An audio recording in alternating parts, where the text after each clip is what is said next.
Բարև ձեզ սիրելի հայրենակիցներ, ողջունում եմ ձեզ, քաղաքական մի քանի հետաքրքիր վերլուծություններ անենք կամ հասկանանք ինչ են ասում, ինչա կատարում քաղաքականության մեջ, ասեմ, որ քաղաքականության մեջ շատ անհասկանալի շաբաթ էր,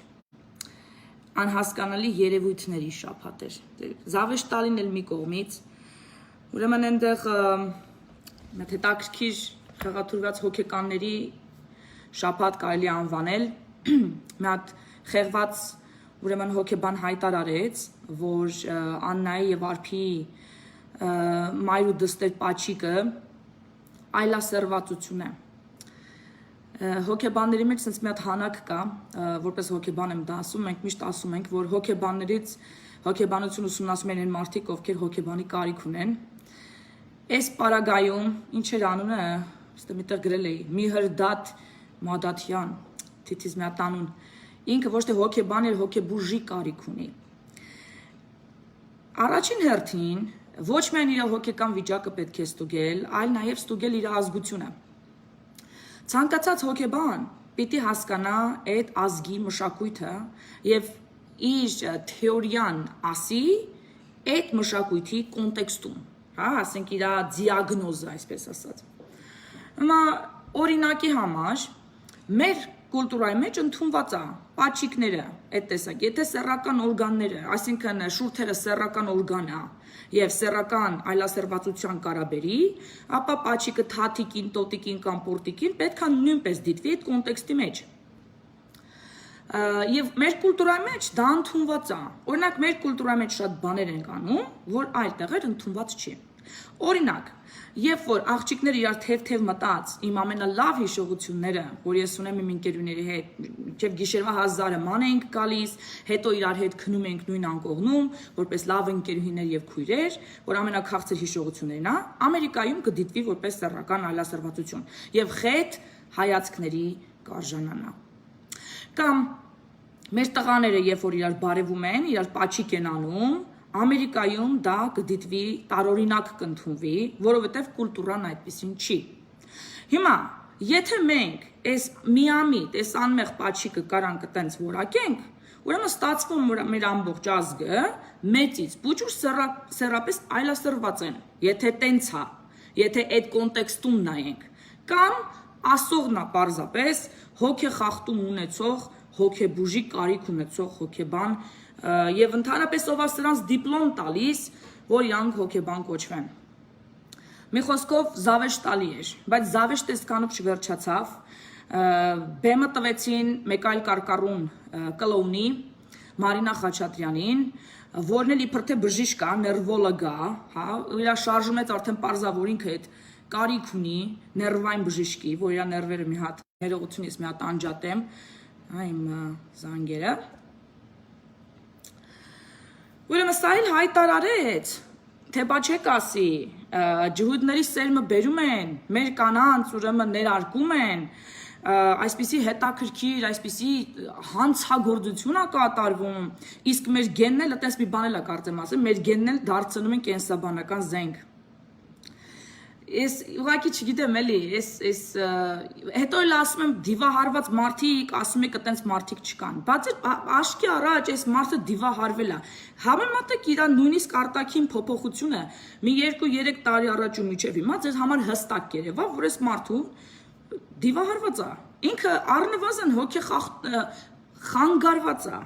այտենց արտահայտություն անող մարդը պետք է որ մինիմում խանգարված լինի։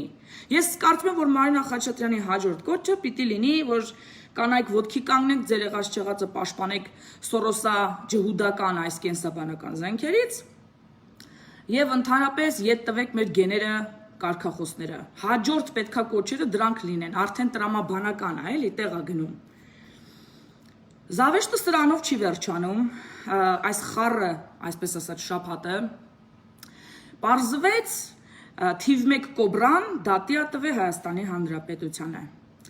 Ու այդ դատը հանձնվել է ամենա զավեշտ Ալմյանի կնոջը։ Հիմա Չին մի հատ հետաքրքիր հոդված էր գրել, արդեն կայֆեր են բռնում վերնագրով։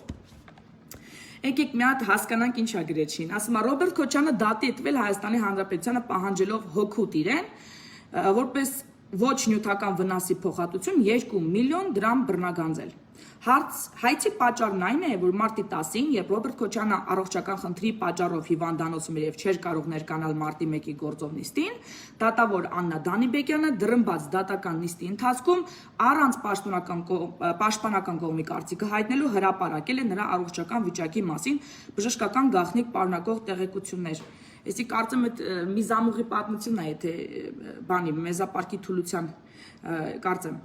կամ կարող է այդել չլինի։ Չորրորդ իշխանությունը այդ հարցով գրել է. Այն որ Ռոբերտ Քոչյանը պաթոլիկ ատելություն ունի Հայաստանի Հանրապետության նկատմամբ նորություն չէ։ Մարդը 10 տարի պատերազմել է մեր երկրի դեմ, ահագին դիրքային հաջողությունների է հասել։ Բայց հիմա նա ժողովրդի դեմ տանկեր հանելու, սահմանը դատարկելով զորքեր բերելու հնարավորություն չունի, մնում է դատի տալը։ Էլի վատ չի։ Հաջողության հասնելու որոշ շանսեր էլ ունի, բայց չեք ասի, հայցը քննելու է դատավոր Արմենուհի Բադիրյանը, որը Ռոբերտ Քոչյանի փաստաբան Հայկ Ալումյանի կինն է։ Արդեն կայֆեր են բռնում իշխանությունների վրա, կարողանում են բռնում են, չտեսնված հետաքրքիր դատ է լինելու։ Հայկ Ալումյանը նստի ժամանակ դիմելու է կնոջը, թե հարգելի կնիկ, միջնորդում են բավարարել հայցվորից դիմումը, դատավորն է պատասխանելու է, հարգելի մարդ, գնամ խորհրդարանական սենյակ, քննարկեմ, դիմումը վաղը կասեմ։ Հետո երկուսով տուն են գնալու, բայց իրար հետ չեն խոսելու, չեն շփվելու, առանձին սենյակներում չեն մնալու, որ չասեն, թե իրենց միջև որոշապի կապ կա, կամ դատավորի վրա ճնշում են գործադրում, հատկապես գիշերը, պատկերացնում եք, ու հաստատ ոչ ոք չի շահարկի այս թեման, թե այստեղ շահերի բախում կա։ Ահա այսպիսի հետաքրքիր եւ զավեշտալի իրավիճակում ենք ապրում, իրոք որ կայֆեր են բռնում, որովհետեւ կարում են։ Այսը արդեն իսկականից զավեշտը շարունակվում է, ժողովուրդ ջան։ Եվ ահա, լսում եմ այդ բանը, հա, մի րոպե, միջև էտի ասեմ, մի հատ էլ ասեմ, նորություն տարածվեց, թե Արսեն Թորոսյանը գնում է հրաժարական ատվել, ջնջվել է Facebook-ից եւ այլն, հետո պարզվեց ընդամենը արձակուրդ է գնացել։ Հիմա հետաքրքիր sense մի հատ առաջարկ ունեմ, էլի, քանի որ Արսեն Թորոսյանը ինքը շատ գերծ ծանրաբեռնված էր եւ Դավիթ Սանասարյանի գործով չէր կարող գնալ հարցաքննության, հնարավոր է որ ինքը օգտվի իր արցակուրդից եւ այդ հարցով մի հատ գնա դատարան պարզաբանումներ տա, որովհետեւ ինձ շատ հետաքրքիր է Արսեն Թորոսյանի մասնակցությունը Դավիթ Սանասարյանի գործով։ Ինձ ուղղակի դա շատ հետաքրքիր է։ Հուսով եմ որ կօգտվեն այս խորհրդից եւ վերջի վերջում մենք կստանանք մեզ հուզող հարցերի պատասխանները։ Իսկ զավեշտը շարունակում է Արտադատության նախարար Ռոստամ Բադասյանը։ Ինչ է ասում Արտադատության նախարարը։ Ուրեմն Ազատության ռադիոկանին իր Facebook-յան հարցազրույցում մասուլիս տվեց եւ այնտեղ մի օգտատեր հարցրեց այն հարցը, որ ինձ իրոք շատ հետաքրքրում է, դա վեթինգի հարցն է։ Ամենակարևոր հարցերից մեկը, որի համար դարի հարցը, թե ինչ պատահեց վարչապետը դուխով հայտարարեց վեթինգի մասին, սաղս ոգևորվեցինք, ուրախացանք, հետո մեկ է սենց հանգիսյուն սղաղվեց այդ հարցը։ Ում ձեռ չէր տալի վեթինգը եւ ինչ արվեց նեղ շրջանակներում։ Այդ հարցը ես էլ կտայի, եթե հնարավորություն է նաև փաստորեն բաց եմ թողել այս իրավիճակը, բայց նայում եմ դե հիմա արդեն ուրեմն ինչ որ մեկը հարցրեց։ Ուրեմն օգտատերը հարց է տալի. ինչու իշխանությունը հրաժարվեց վեթինգից եւ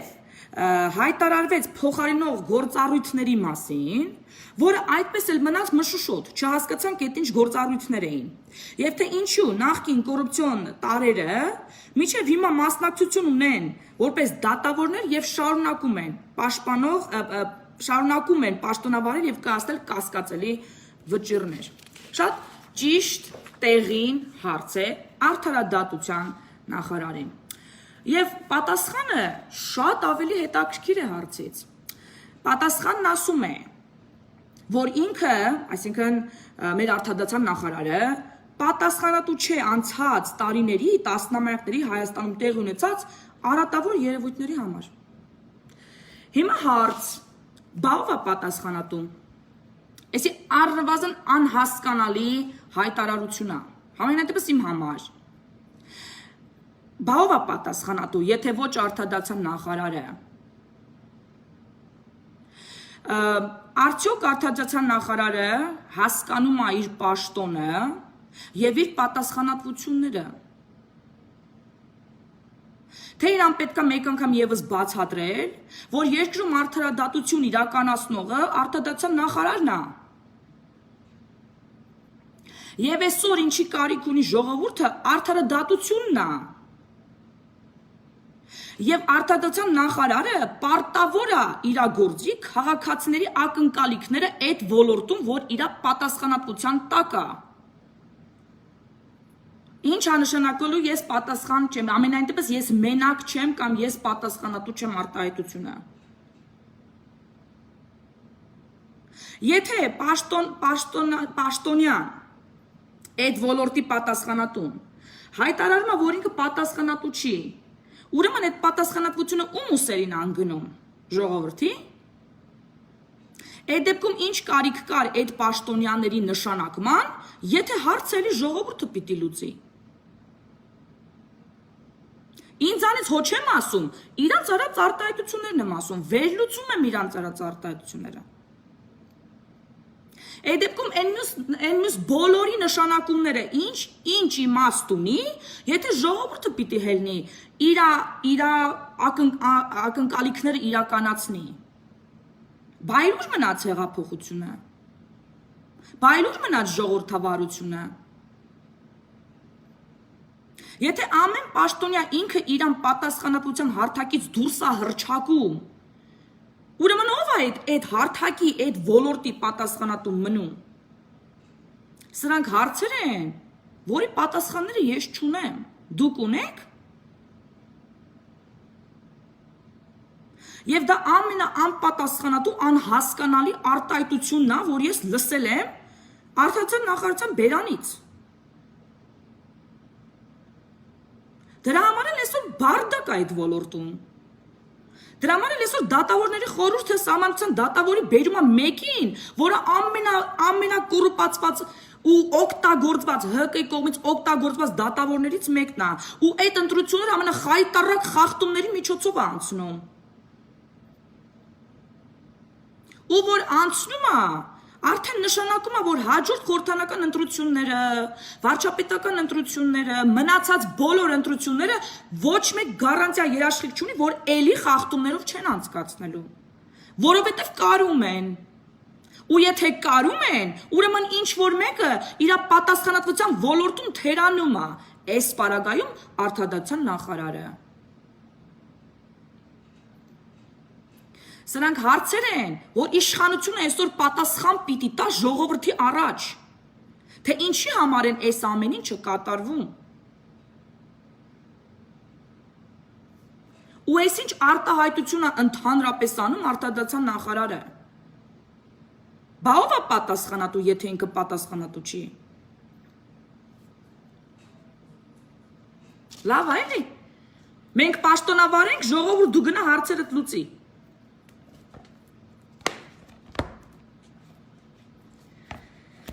Անհասկանալի շաբաթա, հարցականներով շաբաթա։ Իմիջիայլոց մի հատ հետաքրքիր հոդված ընկավ աչքովս, որ ուզում եմ ձեր համար կարդամ։ Ում ձեռնատու չէ $200 միլիոն ներդրումը։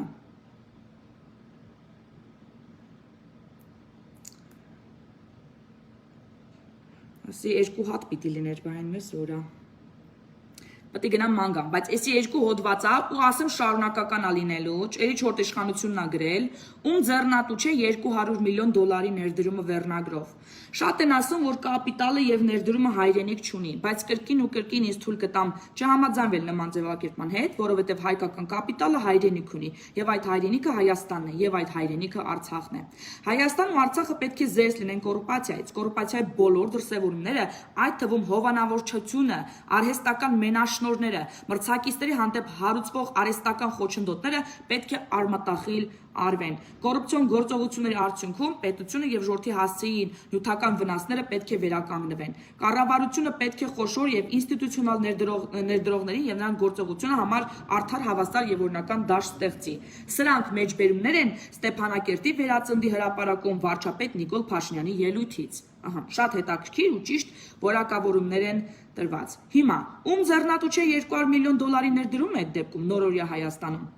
Այս հարցը առաջացնում է Ա-Տելեկոմ ընկերության գլխավոր տնօրեն Արթուր Երզնկյանի հետ զրույցից։ Կապի եւ հեռուստահաղորդակցության ոլորտում փորձալու գործարար Ռուսաստանաբնակ Ռաֆահել Յայլյանը եղբոր Միշայի հետ հեղափոխությունից հետո որոշում է գալ Հայաստան։ Բնականon ձեռք բերել Երևանում եւ ներդրումներ կատարել Արցախում եւ Հայաստանում։ Որոշումը կայացրել են համացանցում տարածված Նիկոլ Փաշինյանի համար համայն հայության ուղղված ազդեցիկ մի ելույթից հետո։ Այդ մասին ասել է Ռաֆայել Արթուր Երզնկյանը դեռևս 2018 թվականի սեպտեմբերին։ Եվ ահա գործարար եղբայրները Արթուր Երզնկյանի հետ սկսում են կազմել իրենց ծրագրերը։ Արցախում բջջային կապի մենաշնորհ կա, այն էլ բավականին ցածր որակի։ Հարց չի առաջանում, թե ինչու ապրիլյան պատերազմի ժամանակ ադրբեջանցիների հարձակումը սկսելուց չփորձեցին շարքից անել մեր կապի անտենաները, բացատրում է Արթուր Երզնկյանը եւ պատասխանում, որովհետեւ դրա կարիքը չկար։ Սահմանամերձ գոտում հիմնականում գործում է 2G կապը, եւ նրանք հեշտությամբ գաղտնալսում են 3G, 4G կապի խոսակցությունները վերցանելը մի քանի անգամ բարդ է եւ ժամանակատար։ Կապի որակ Արցախում նաեւ անվտանգության հարց է։ Ուստի գործարանները ծրագրում էին սկզբնական ներդրումներ կատարել հենց Արցախում կապի եւ հեռուստահաղորդակցման ոլորտում, ստեղծել բջջային կապի երկրորդ բջջային օպերատոր, նորագույն տեխնոլոգիաների ներդրման բարձրացնել բջջային կապի որակը, Արցախի եւ Հայաստանի միջև գործող ռումինգը դարձնել անվճար, կտրուկ նվազեցնել սահմանամերձ գոտում կապի ծառայությունների սակագները, ժողովրդավարություն վայելող հանրային տարածքներում ապավել անվճար Wi-Fi ծածկույթը, ինտերնետ ծառայություն առաջարկել ոչ թե գիգաբայթով, այլ արագությամբ, ստեղծել 250,000 դրամ միջին աշխատավարձով 500-ից 700 աշխատատեղ եւ այս ամենի շնորհիվ կառաջանա բյուջեին վճարվելիք ամսական 39 միլիոն դրամ հարկ։ Մի խոսքով շուրջ 15-17 միլիոն դրամի ներդրում միայն Արցախում, իսկ ծրագրի իրագործումը 6 ամսում։ Նշենք, որ Արցախում կատարած հետազոտական աշխատանքից պարզվել էր, որ ԼՂՀ բնակչության խիստ դժգոհ է մատուցված կապի ծառայություններից, ինտերնետի որակից եւ գնից։ 3G-ն գործում է տարածքի ընդամենը կեսում եւ ինտերնետի որակը սարսափելի ցածր է։ Գործում է Արցախի եւ ՀՀ-ի միջև ռոմինգի բարձր սակագին, միջազգային հեռուստակապի գները շատ բարձր են։ Խոսքը Ղ-Տելեկոմի մասին է։ Որը իդեպ գիտենք, չէ՞, ումա պատկանում, պետք չի նշել։ Հայաստանում նորագույն տեխնոլոգիաներով բջջային կապի 4 օպերատոր ստեղծելու 3 մուլտիպլեքսների միջոցով ՀՀ տարածքում 27 թվականի հեռուստածրագրի սփռամ թվային ուշում էսի այդքան կարևոր չի, բայց հալյան եղբայրները պատրաստվում են Արցախում եւ Հայաստանում ներդնել ընդհանուր 200-ից 220 միլիոն դոլար։ 2018 թվականի սեպտեմբերին գալով Հայաստան Ռաֆայել Յալյանը եւ Արթուր Երզնկյանը հանդիպում են այդ ժամանակ փոխվարչապետ Արադ Միրզոյանին։ Փոխվարչապետը ողջևորվում է ներկայացած ծրագրից եւ արտահայտության մեջ ասվում. Դուք եկել եք վարչապետի ծանր զամբյուղից մի քար թեթևացնելու։ Արադ Միրզոյանը հանդիպում է կազմակերպում Արցախի այն ժամանակվա վարչապետ Արայիկ Հարությունյանի հետ։ Արայիկ Հարությունյանը նույնպես ողջևորվում է, բայց հենց այս պահին սկսում է գործել նախահեղափոխական շրջանի դառը հետևանքները։ Արայիկ Հարությունյանը բացատրում է, որ Արցախում գործում է բջջային կապի մեկ օպերատոր, որի հետ կնքված է մենաշնորհային պայմանագիր, ըստ որի Արցախի տարածքում մինչև 2043 թվականը երկրորդ օպերատորի մուտք գործելու իրավունք չունի։ Հետաքրքիր է, ըստ նույն պայմանագրի գործող օպերատորը թեև իրականացնում է միայն բջջային կապի ծառայություն, սակայն ինտերնետի ծառայությունները նույնպես արգելափակվել են մինչև նշված ժամանակաշրջանը։ Այնուամենայնիվ, Յալյան եղբայրները ծրագիրն իրագործելու նպատակով Արայիկ Հարությունյանին առաջարկում են ՀՀ կառավարության հետ ստեղծել իրավիճակից իրավական ելքեր գտնել։ Դա 2018 թվականի սեպտեմբերն էր։ Հայաստանում քաղաքական իրավիճակը լարված էր, փաստատի երկիշխանություն էր, արչևում ուրվագծվում էր խորհրդանական արտահայտ ընտրությունները, կառավարությունից ոչ ոք չէր պատկերացնում, թե ինչ է լինելու ընտրությունից հետո մնալու են արդյոք պաշտոնյաները նույն պաշտոններին ու գործը ձգձգվում էր։ Հայաստանում գրանցված Յալյանների Ա-Տելեկոմ ընկերության անունից Արթուր Երզնկյանը 2018 թվականի դեկտեմբերի 26-ին երկու նամակ է մուտքագրել ՀՀ կառավարություն, մեկն ուղղված վարչապետ Նիկոլ Փաշինյանին, մյուսը փոխվարչապետ Տիգրան Ավինյանին։ Մեր հաջորդ թողարկմամբ կներկայացնենք, օքեյ, այստեղ ես պետք է գտնեմ էսի ներողություն, որտեղ ես հենց նոր կարդացի, բայց չեմ սեյվ արել։ Մի րոպե։ Որովհետև շատ հետաքրքիր հոդվածը, թե ինչ ա լինում հետո, այդ նամակների պատասխանները եւ այլն։ Մի րոպե։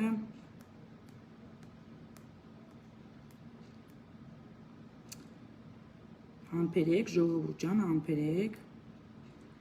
Հեսա գտնեմ, իմիջայլոց սա շարունակական է, որտեղ այնտեղ ավելի բաներ են եղել, որոնց մասին ԱԱՑ-ում գործահարուցվել ինչ ա եղել, այդ ամենի մասին հետո է խոսելու թերթե, որ ես հետևելու եմ ու տեսնեմ ինչ ա կատարվում։ Մի րոպե։ Ահա։ Շարունակենք հոդվածը։ Վարչապետին տեսնելու ճամփեն դժվար է եւ երկար։ 2018 թվականի դեկտեմբերի 26-ին ՀՀ վարչապետի եւ փոխվարչապետին ուղղված նամակները կառավարություն հանձնելուց հետո անցել է հունվարը, անցել է փետրվարը, Արթուր Երզնկյանը զանգահարում է կառավարություն հերթապահ հեռախոսահամարով, բաժանորդն անհասանելի է տոնով պատասխանում են. ձեր նամակները ընթերցվել են։ Հա, ընթերցվել են։ Հետո պարզվում է, որ երկու նամակներն էլ կորել են։ Նամակների մուտքագրման կոդերը կան, նամակները չկան։ Մեկը չկա փոխվարչապետ Տիգրան Ավինյանի աշխատակազմի ղեկավար Վահագն Սիսարյանի մոտ, մյուսն էլ չկա վարչապետի աշխատակազմի ղեկավար Էդուարդ Աղաջանյանի մոտ։ Երջանիկ մի դիպվածի շնորհիվ հաջողվել է հանդիպել Էդուարդ Աղաջանյանին, հանձնել նամակի կրկնօրինակը եւ ներկայացնել Արցախում եւ Հայաստանում շուրջ 200 միլիոն դոլարի ներդրման ծրագիրը։ Արցախում բջջային կապի երկրորդ օպերատոր, Հայաստանում 4-րդ օպերատոր կառուցելու առաջարկով։ Փառք Աստծո, սկսվում են քննարկումները։ Վարչապետի աշխատակազմի ղեկավարը հանդիպում է կազմակերպության։ Իդեպ լավավ գոնե իրանց նամակների պատասխանները գոնե եկել է։ Այն մեր Սփյուռքի Նաիրա Զորաբյանի համար գրված նամակի պատասխանը տենց էլ մնաց անպատասխան։ Ազգային ժողովի նախագահ Արադ Միրզոյանի կողմից։ Իդեպ այդ նամակը ես արդեն 3 անգամ ուղարկել եմ։ 3 անգամ հիշեցնելով, որ նամակին գոնե արձագանք եք ստացել եք, թե ոչ։ Ու քար լռություն։ Լավա գոնե իրանց նամակներին պատասխանել են։ Այստեղ է զավեշտը։ Շատ հետաքրքիր զավեշտ է, գիտեք, հետաքրքիր բաներ են կատարվում, հետաքրքիր օֆիսային կռոտների ձեռներով, շատ հետաքրքիր։ Ու այդ կռոտները միայն իրավական ուժային համակարգերում չեն, նրանք կառավարության ապարատների մեջ են, աշխատակազմի ղեկավարների աշխատասենյակումներ են, նրանք վարչապետի շատ մոտիկ շրջապատի մեջ են։ Ես գիտեմ ինչքան դռներ են փակվում ու ոնց են փակվում։ Մի խոսքով անցնենք, տեսնենք հետո ինչ եղավ։ Ինչ եղան քննարկումների արդյունքները։ Так, վարչապետի աշխատակազմի ղեկավարը հանդիպում է կազմակերպության բարձր տեխնոլոգիական արդյունաբերության փոխնախարար Գեղամ Վարդանյանի հետ։ Եկել է լսելու, ընդամենը ինքը IT-շնիկ է կամ կապի մասնագետ չէ։ Կազմակերպում է նաև երկրորդ հանդիպումը, ավելի լավ կազմով։ Գալիս են հանրային ծառայությունների հանձնաժողովի հեռուստահաղորդակցման վարչության պետը, հեռուստաաշտարակի տնօրենը, ազգային անվտանգությունից եւ այլն։ Դարձյալ եկել էին լսելու։ Արթուր Երզնկյանը ներկայացնում է ծրագիրը, ամենավերջին տեխնոլոգիաներով կառուցում է 4-րդ օպերատոր Հայաստանում, ամենավերջին տեխնոլոգիաներով կառուցում է 2-րդ օպերատոր Հայաստանում, Հայաստան-Արցախի միջև զրոյացում է ռումինգի ծառայության սակագինը, ինտերնետը չեն վաճառել գիգաբայթով, այլ վաճառել են արագությունով, բոլոր տարիֆները լինելու են անսահմանափակ, ինտերնետի ծառայության հետ մատուցվել է նաև cloud ծառայությունը տվյալների լուսանկար տեսանյութերի եւ այլն պահպանելու համար յուրաքանչյուր բաժանորդին տրվելու է նվազագույնը 1 տերաբայթ հիշողություն։ Ներկայացնում են, որ 3 մուլտիպլեքսների միջոցով ՀՀ տարածքում հեռացակվելու է 27 թվային հեռուստածրագրեր։ Իմ աշտարակին դու չես կպնելու, Արթուր, պորտքում է հեռուստա աշտարակի տնօրենը։ Իհարկե հեռուստա աշտարակը պապական չէ, այլ պետական է, եւ եթե պետությունը որոշի, որ սարքավորները պետք է տեղադրվեն հեռուստա աշտարակի վրա, դրա դիմաց վարձ պետք է տրվի։ Կառավարումն էլ հեռահար է, գրասենյակում նստած են կառավարելու, աշտարակում ոչ են նստելու։ Մեր երկրի 4-րդ օպերատոր պետք չի, հանրային ծառայությունների հանձնաժողովի հեռուստահաղորդության վարչության պետ Գևորգ Գևորգյանի տեսակետն է։ Բոլոր հաճախականությունը բաժանված են 3 օպերատորների միջև։ Մենք հաճախակություն չունենք, որ տանք։ Իդեպ պարոն Գևորգյանը հաճախականությունների մասով ճիշտ է ասում։ Դեռևս նախկինից հաճախականությունը բաժանված են 3 օպերատորների միջև։ 3 օպերատորն էլ վճարում են իրենց տրված հաճախականության դիմաց, գումարը չնչին է, բայց հարցը նրանում է, որ գործող օպերատորները օգտագործում են տրված հաճախականության միայն 10%-ը։ Օրինակ Մոսկվայի Մեգաֆոնը ունի Յոքոմի 1-3 հաճախականությունը, որը սպասարկում է 20 միլիոն բաժանորդի, իսկ Յոքոմն ունի 200,000 բաժանորդ։ Այսինքն նրանք վճարում են ոչ միայն հաճախականությունը օգտագործելու, այլ հաճախականությունը զբաղեցնելու համար, բայց ինչու են վճարում մի բանի համար, որ չեն օգտագործում։ Կարելի է պնդել, որ հաճախականությունը բաժանված է 3 օպերատորների միջև, այլ օպերատորի թույլ չտալու համար, որ մտնի։ Հեռուստահաղորդության վարչության անշուշտ կարող է գործել 3 օպերատորներին տալ հաճախականության իրենց օգտագործման չափաբաժինը, Եվ այսպեսով եւս մի քանի օպերատորի համար գործելու հնարավորություն բացել։ Իսկ թե ինչու են այդպես արել, վստահ են, որ դա արդեն նախկինից ժառանգած քրեա-օլիգարխիկ հարց է։ Երկրորդ հանդիպման ամփոփիչ տպավորությունը հեռուստահաղորդության կենտրոնից մեկի հետևյալ հայտարարությունն էր։ Չորրորդ օպերատորը կարա դաժե ազգային անվտանգության հիմքերն էլ խալխլի։ Մի խոսքով շատ տհաճ հանդիպում։ Արթուր Պարզ ասած, դուք ավելի առաջադիմական ծրագիր եք առաջարկում, քան եղածն է, հարցնում են պարոն Երզենկյանին, հարցնում են պարոն Երզենկյան։ Մենք ցանց ենք կառավարելու եւ նախնական հզորությունը հայտարարել ենք, որ 3 օպերատորների հզորությունը կգումարենք իրար, կբազմապատկենք 2-ով, եթե ոչ 3-ով, պատասխանում է Արթուր Երզենկյանը։ Որն է անհետեցությունների աշխարհանդեսի բուն պատճառը, ով եւ ինչու է վարչապետին զեկուցել, թե ներդրողները ֆեյք են, փող չունեն։ Գումարների արկայության ապացող փաստաթղթեր ներկայացնելու համար սկսվում է թղթաբանական մի մարաթոն։ Պահանջում ենք տեղեկանք, հետո էլի տեղեկանք այդ տեղեկանքի մասին, որ տեղեկանքը ճիշտ է։ Այս ամենի պատճառով եւս մի քանի ամիս ժամանակ է կորում, իսկ այդ վատնած ժամանակի ընթացքում հետո պարզվում է, որ շահագրգիռ կողմ կա, որն այն օգտագործել է վարչապետին դեմ տրամադրելու վրա։ Առավոտ էր Արարատյան դաշտի լուսապայծառ առավոտներից մեկը, Ա-Տելեկոմի գլխավոր տնօրեն Արթուր Եզենկյանը քայլում է դեպի ԱԱԾ-ի շենք, բայց մինչև այդ էլի են տեղի ունեցել իրադարձություններ, որոնց մասին պատմելու ենք առաջիկա հրապարակումներում։ Պատմելու ենք կառավարության ներքո գործող մի ծառայության մասին, որը պահանջել է $138,000, հետո Փաշինյանի եւ Ավինյանի ստորագրություններ տրվել են փաստաթղթեր, այդ փաստաթղթերի հիման վրա գործառույթներ են կատարվել, հետո պարզվել է, որ տրված փաստաթղթերը կեղծ են եւ ի վերջո գործ է հարուցվել ԱԱԾ-ում։ Սպասենք հաջորդիվ։ Ահա։ Հիմա հասկանանք ում ձեռք չի տալիս ինտերնետի եւ կապի ծառայությունը եւ ում է պատկանում այդ մենաշնորհը։ Ընդհանրապես հատկապես Արցախին, գիտեք, չէ՞ ում է պատկանում։ Քոչարյան ընտանիքին։ Ու եթե նրանք կարողանում են վարչապետի եւ փոխվարչապետի ստորագրություններ կեղծել,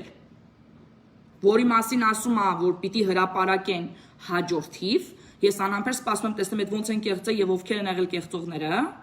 եւ ինչ գործ է հարուցվել ԱԱԾ-ում, հետաքրքիր է լինելու, թե ովքեր են փակում ներդրողների դռները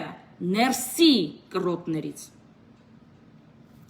Ահա այսպիսի հետաքրքիր հարցադրումներով զավեշտալի շաբաթ, որ ասում են աշխարհկանգնի իշխնող կա, աստեղ են ասում, ինչքան գիշ կա գժվելա, սրացումները տվասաղի մոտ, իսկ մենք խեղճ ժողովուրդ արի դնում հասկացի, որ հարցի պատասխանը որտեղից գտնես։ Համբերություն իմ հայ ժողովուրդ ձեզ, անսահման համբերություն եմ ես ձեզ մաղթում, քանի որ արդարադատության ոլորտում համենայն դեպս մենք դրան երկար ենք սպասելու։ Այս տեմպերով կրիայի քայլերով որ կառավարություն առաջ է գնում, սպասենք եւ հուսանք, աղոթենք, այսպես ասած։ Շնորհակալություն, որ նայում եք։ Հաջորդություն ձեզ։